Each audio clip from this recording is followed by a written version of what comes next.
Big boss Malayalam season 6-ൽ നിന്നും അങ്ങനെ നോറ പുറത്തായിരിക്കുകയാണ്. പ്രേക്ഷകരെ പ്രതീക്ഷിച്ചിരുന്ന ഒരു എവിഷൻ തന്നെയായിരുന്നു നോറയുടേത്. നോറയ്ക്കും തോന്നിയിട്ടുണ്ടായിരുന്നു കഴിഞ്ഞ ആഴ്ച പുറത്താക്കിയിട്ട് കൊണ്ടുവന്നതുകൊണ്ട് എനിക്ക് വോട്ട് കുറവായിട്ടാണോ എന്നൊക്കെ നോറ അവിടെ തന്നെ ഇരുന്നൊക്കെ പറയുന്നുണ്ടായിരുന്നു. അപ്പൊ നോറ എക്സ്പെക്ട് ചെയ്ത് തന്നെയായിരിക്കും ഇന്ന് ഇരിക്കുന്നത്.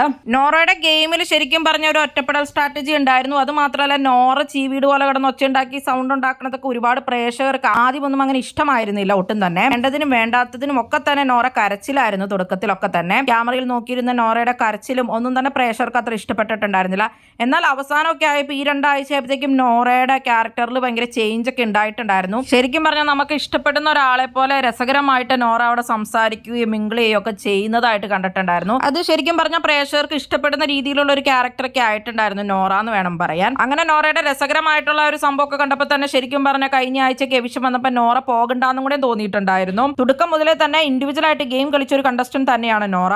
ഇപ്പോൾ ഉള്ള കണ്ടസ്റ്റൻസ് വെച്ച് നോക്കുമ്പോൾ ശ്രീതും ഋഷിനേക്കാളൊക്കെ അവിടെ ഡിസർവിംഗ് ആണ് നോറ എന്ന് വേണം പറയാനായിട്ട്. പക്ഷെ വോട്ട് കുറവാണ്. അങ്ങനെ നോറ ബിഗ് ബോസ് വീട്ടിൽ നിന്നും പുറത്തായിരിക്കുകയാണ്. സിജോയും നോറയും ഇപ്പോൾ പുറത്താകേണ്ടവരായിരുന്നോ? ഇവർ ടോപ്പ് 5 ഡിസർവിംഗ് ആയിരുന്നോ? എന്താണ് നിങ്ങളുടെ അഭിപ്രായം?